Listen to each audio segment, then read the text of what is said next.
Wait, how do you get out of it? Hmm.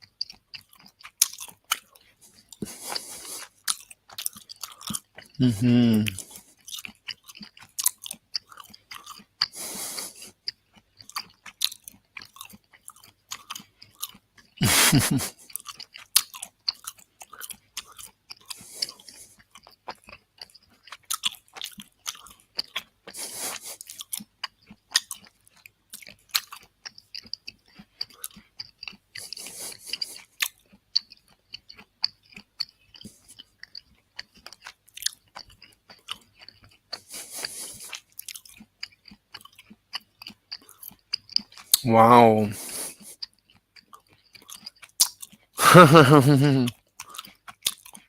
Tajikistan. Very nice.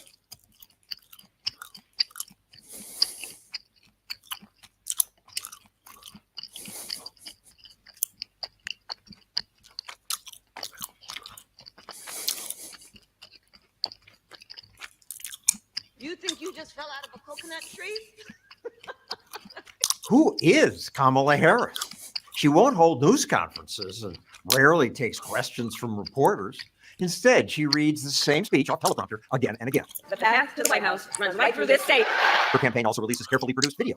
We believe in a future where every person has the opportunity not just to get by, but to get ahead. That would be good. But would Harris's policies allow that? America's on track to bankruptcy. The vice president votes in the affirmative. Harris repeatedly casts tie-breaking votes to spend more of your money. Unlocking the ability to pass a COVID relief package without Republican votes. Last election, I ran a game show that compared candidates' spending plans. It found that Trump and Biden wanted to increase spending by more than $200 billion.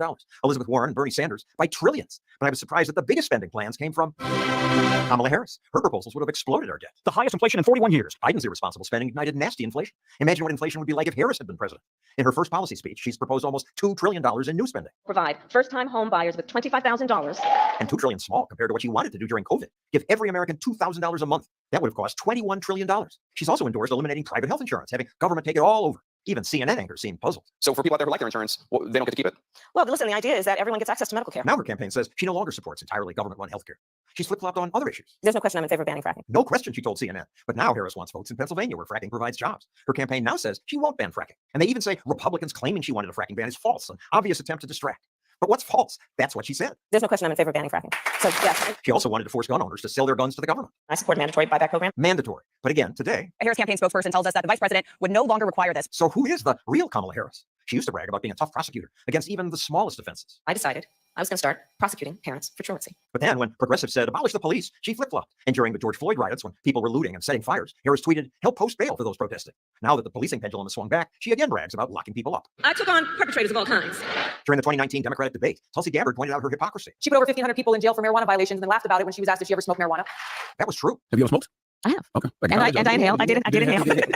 Another criticism of Harris is that she's nasty to people who work for her. Incredibly, there's been a 92% turnover on her staff. Politico called her office abusive, an unhealthy environment. Now, if she were a hard-charging boss who got results, that might be okay. But we know what happened when Biden put her in charge of the border. More than 302,000 migrants crossed the southern border. Of course more people crossed. Harris promised them free stuff. Medicare for all the people in this country illegally? I'm opposed to any policy that would deny any human being public education or public health, period. Today, the legacy media want to protect Harris because they hate Trump so much. They were more honest when Harris ran against other Democrats. You're considered the most liberal United States senator.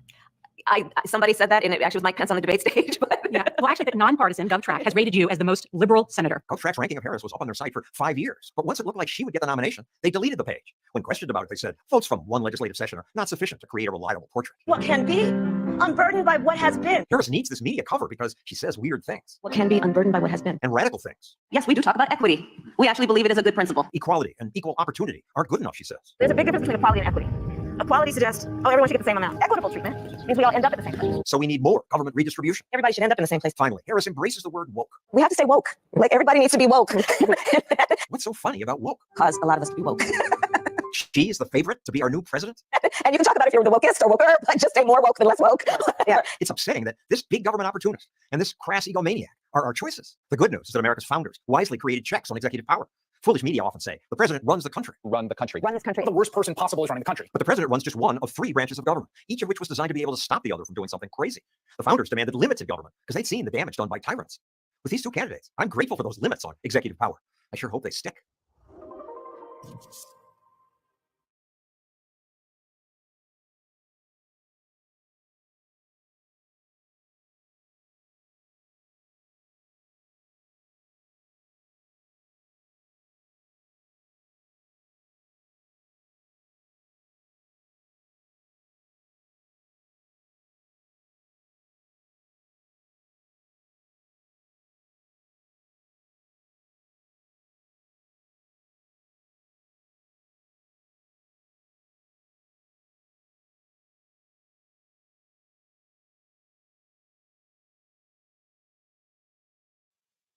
A tiny percentage of their mass completely disappears from the universe.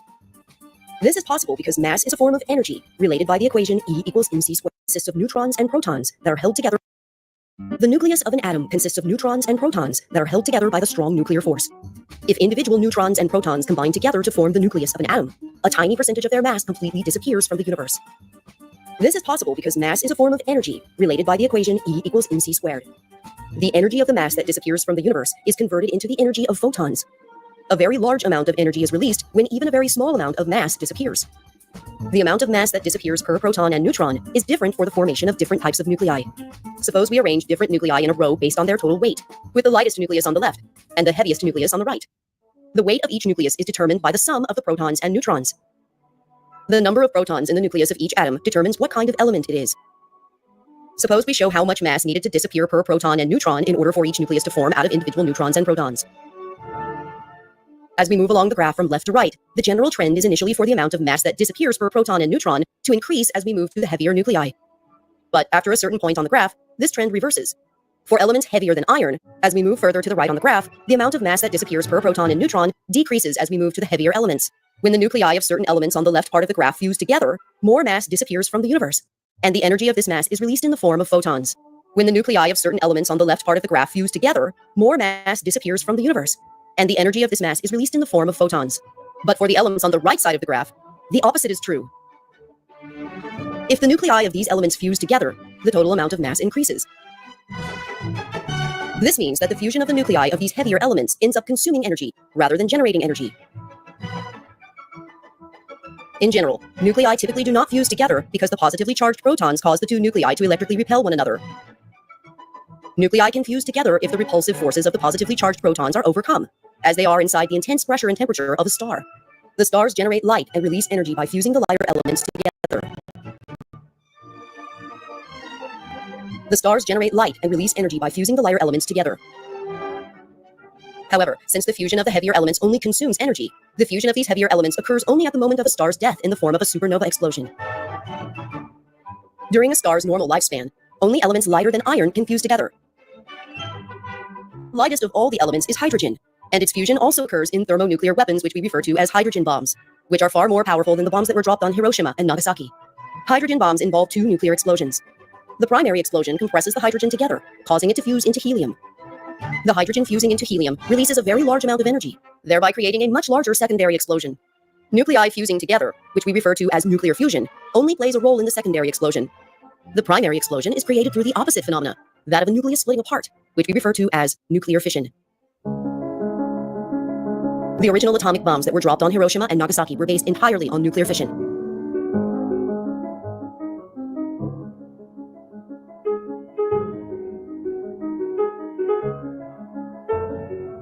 As discussed earlier, when the heavier elements fuse together, the total amount of mass increases, and this therefore consumes energy. But this also means that if the heavier elements split apart, the total amount of mass decreases, thereby releasing energy.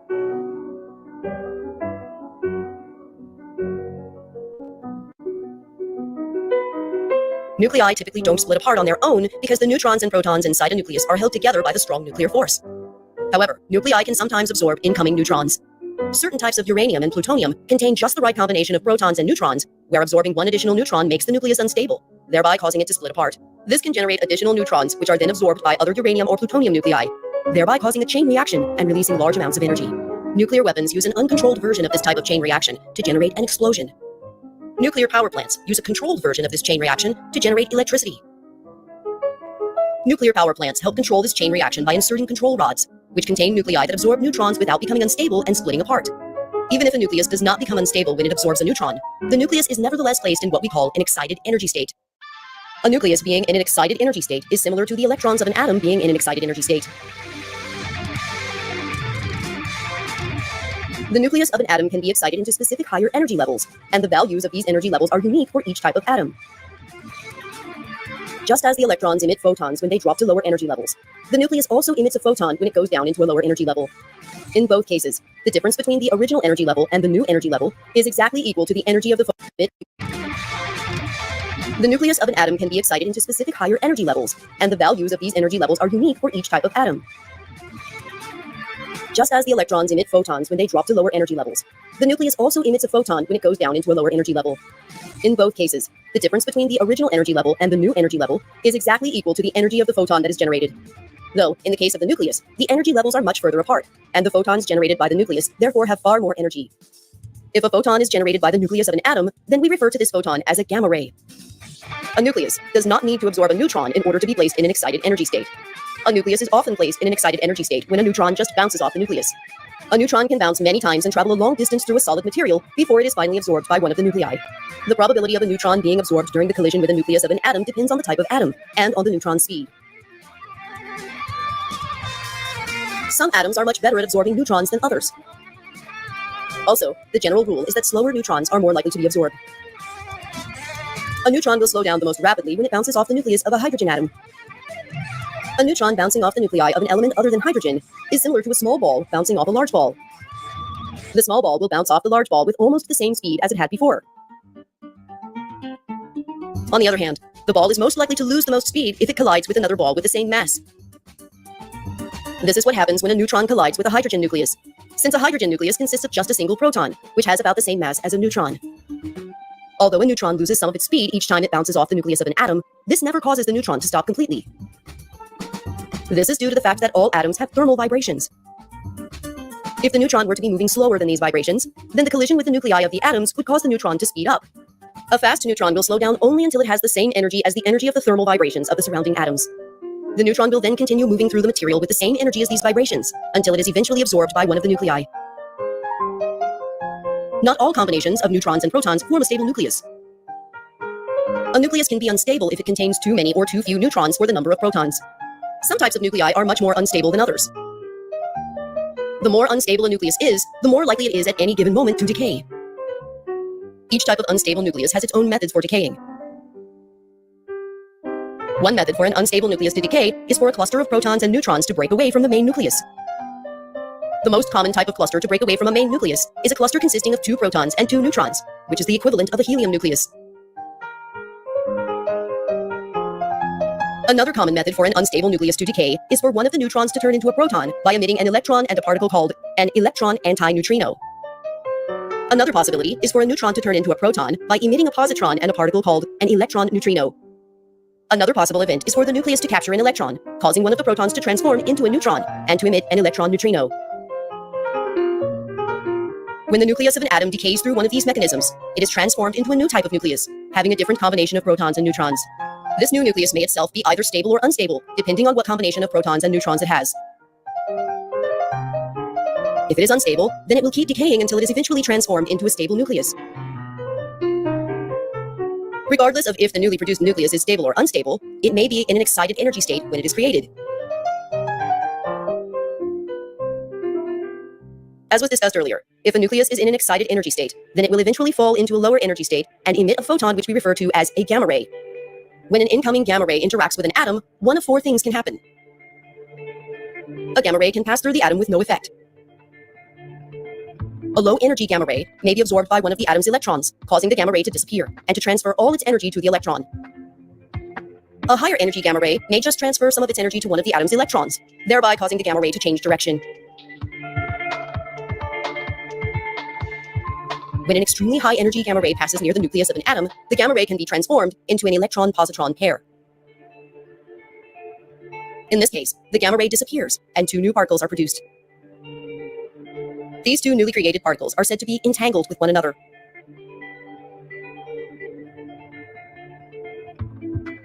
Much more information is available in the other videos on this channel. Please subscribe for notifications when new videos are ready.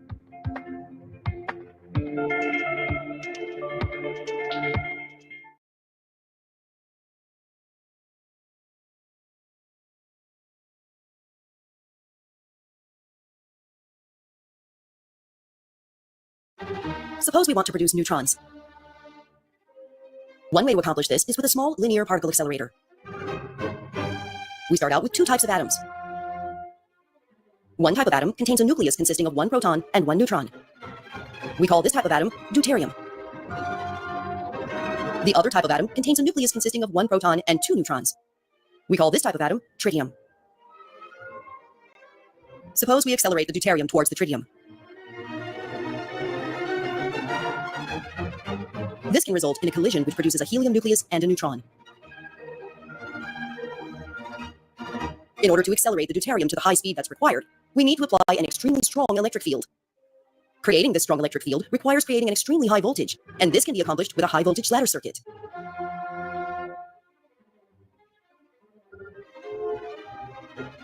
Although the electric field will exert a force on the positively charged proton inside the deuterium, this electric field will also exert a force of equal strength in the opposite direction on the deuterium's negatively charged electron.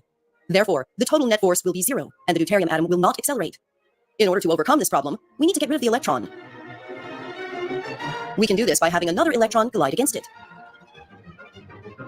Once the electron is gone, the deuterium atom will have a positive charge, and it will be possible for the electric field to cause it to accelerate. The deuterium is stored in a material which we will call the filament.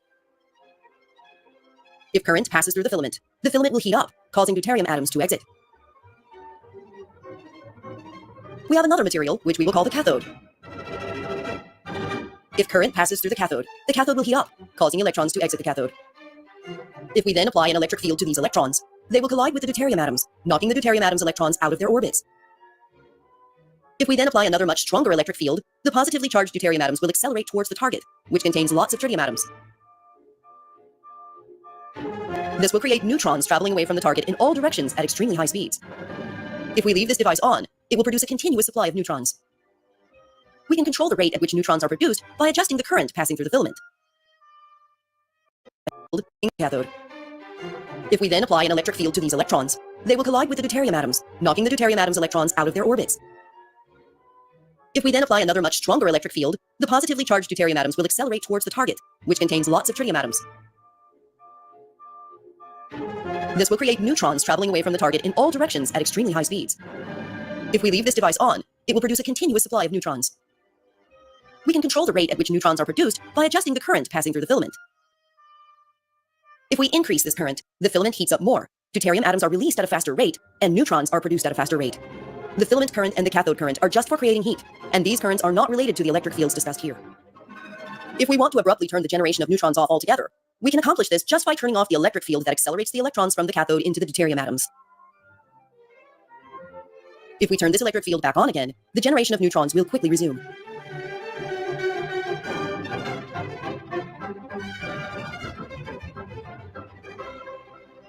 Much more information is available in the video titled Nuclear Physics, and please subscribe for notifications when new videos are ready. The closest the United States and Russia ever came to nuclear war was actually after. Suppose we want to produce neutrons. The nucleus of an atom.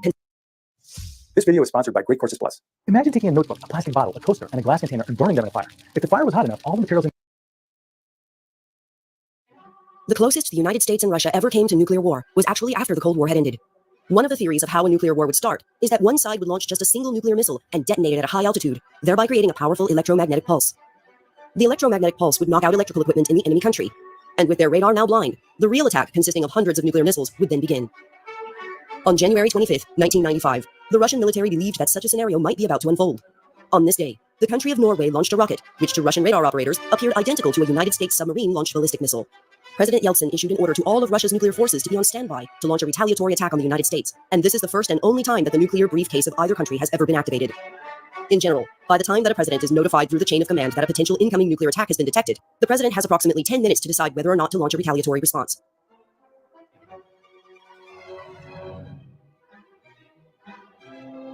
Although there are many safeguards to prevent an accidental nuclear launch through malfunctioning equipment, the systems for detecting incoming missiles are notoriously faulty.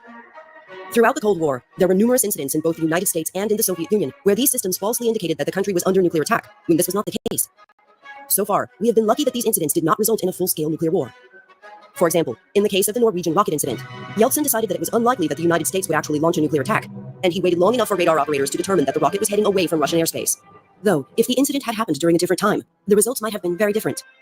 In any case, if it were possible to hypothetically know with 100% certainty that the country is about to be hit with incoming nuclear missiles, the decision to launch a retaliatory nuclear response would not change this outcome. The principle of mutually assured destruction states that if your adversary chooses to launch a nuclear attack, you have no way of preventing your country from being destroyed. One decision you have is whether or not to launch your own missiles. Though this will not kill the people responsible for giving the orders to launch the attack, as they are presumably safe in their bomb shelters deep underground. A retaliatory strike will instead kill millions who had nothing to do with this decision, not only in the enemy country, but all over the world as a result of a radioactive fallout, and the large quantity of dust, smoke, and soot kicked up into the atmosphere blocking sunlight across much of the planet, leading to crop failures and global famine.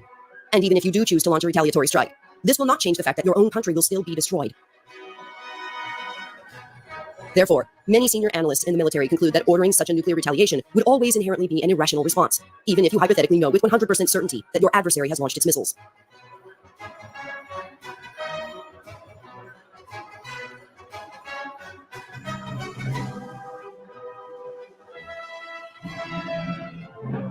But one of the many unfortunate consequences of nuclear deterrence is that your adversary can mistakenly think that they are under attack, as in the case of the Norwegian rocket incident, and a nuclear war may start by accident. So far, we have been lucky in that such an event has not occurred. However, we may not be so lucky over the course of the next several hundred years. As with the game of Russian roulette, luck has a tendency to eventually run out.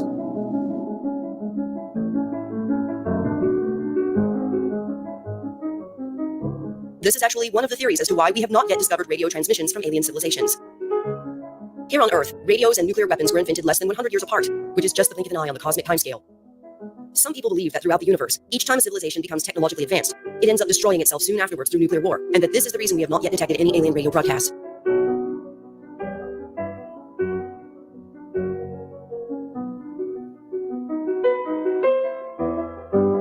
There are, of course, many other theories, such as that advanced alien civilizations may be using forms of communication presently inconceivable to us, just as radio waves were inconceivable to people living in the Stone Age.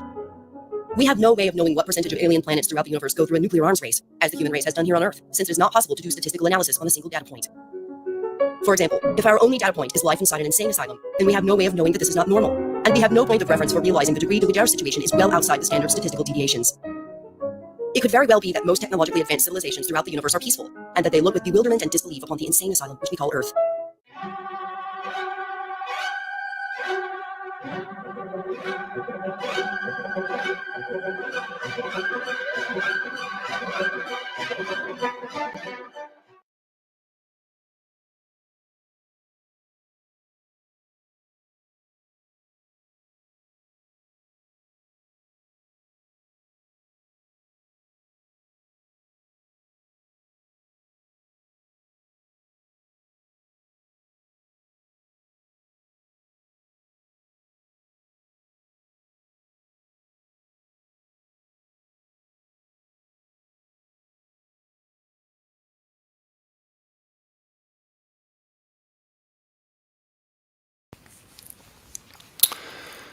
Okay.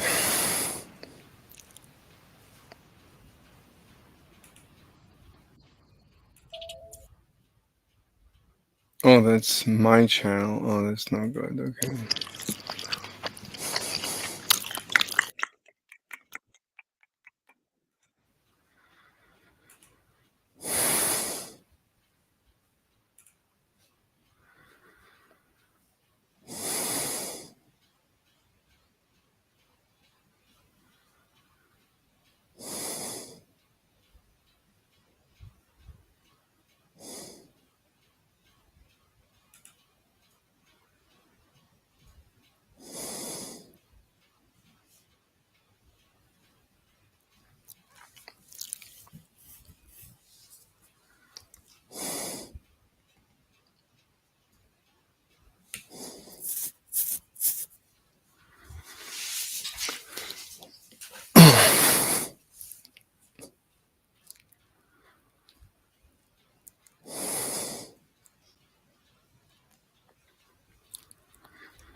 A gamma ray can pass through a considerable amount of solid matter without interacting.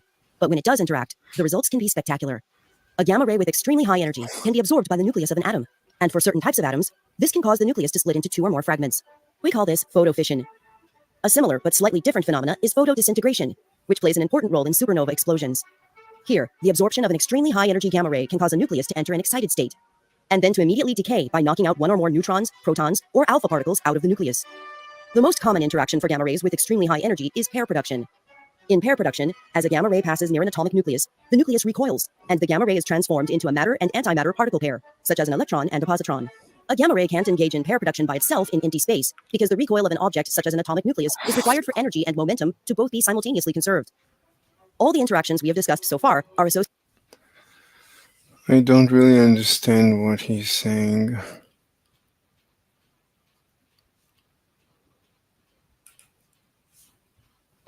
The Pauli exclusion principle has profound implications for the entire universe.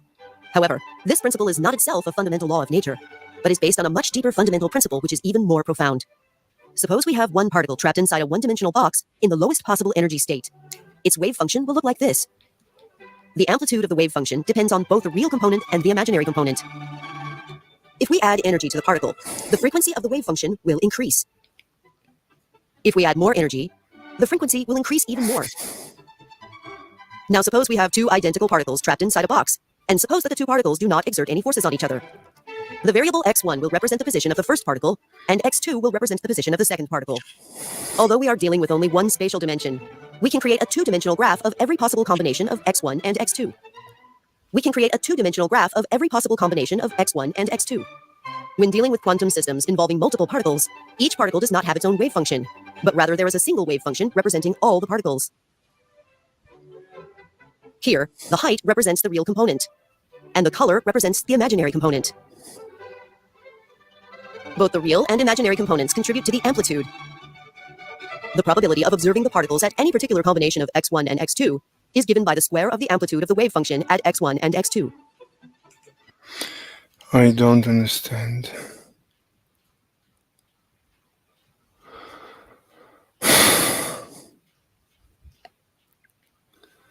I think maybe I'll take a break.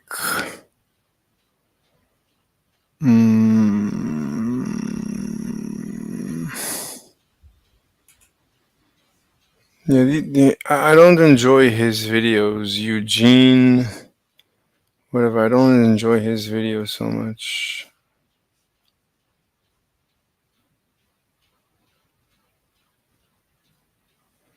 After Hammock. Oh.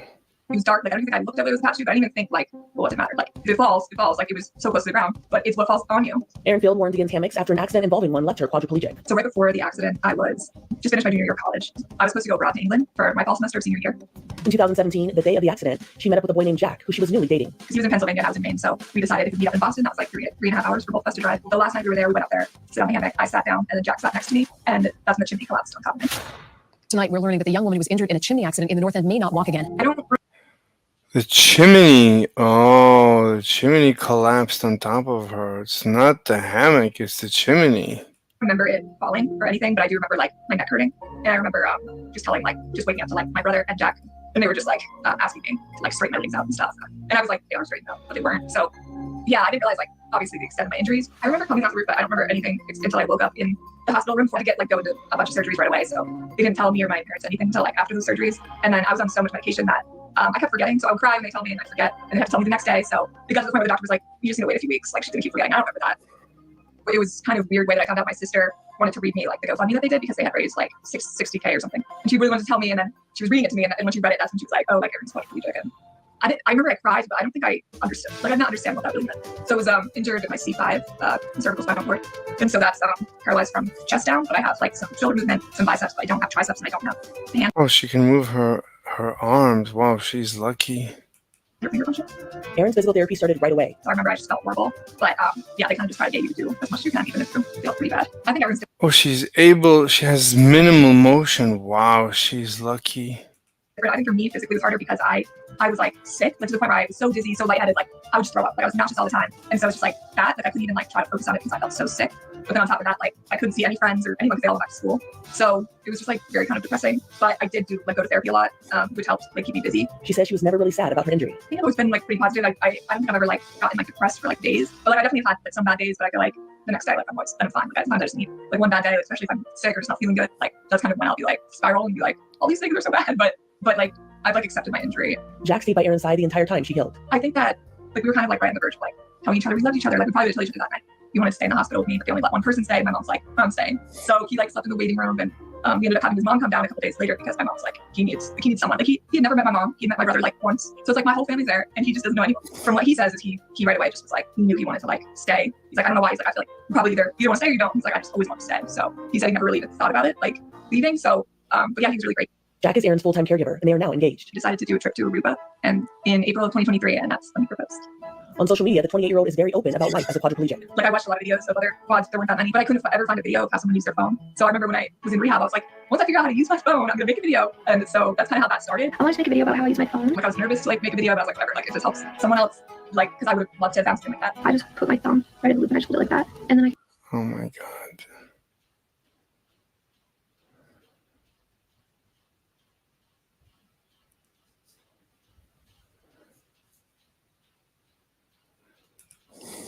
Sphere with a radius of 2.5 femtometers. About the structure of matter and what makes up our world, the Greek philosopher Democritus first developed the concept of atomos, an indivisible building block of matter. Okay. These guys, it's not a good idea to visit these servers. These servers are a pure waste of time. What's this? Oh, Chinas.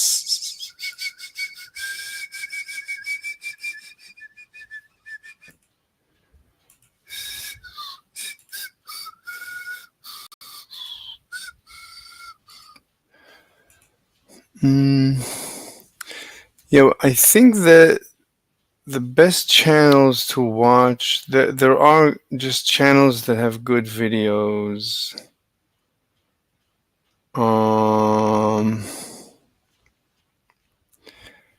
So I think Physics Explained, the ultraviolet catastrophe, I think was Towards a the end good of the 19th video.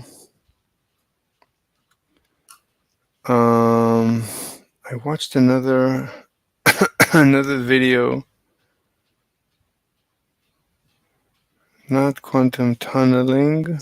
If we then rearrange for the radius, we find the following.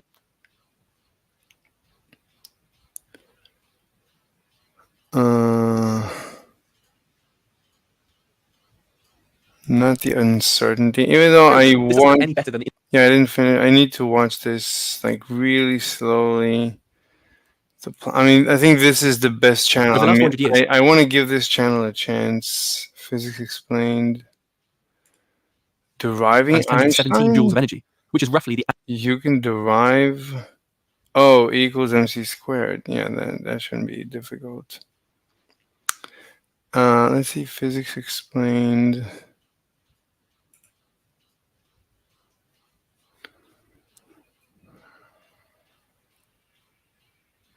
Cosmic microwave background sounds really interesting. Dark energy is really.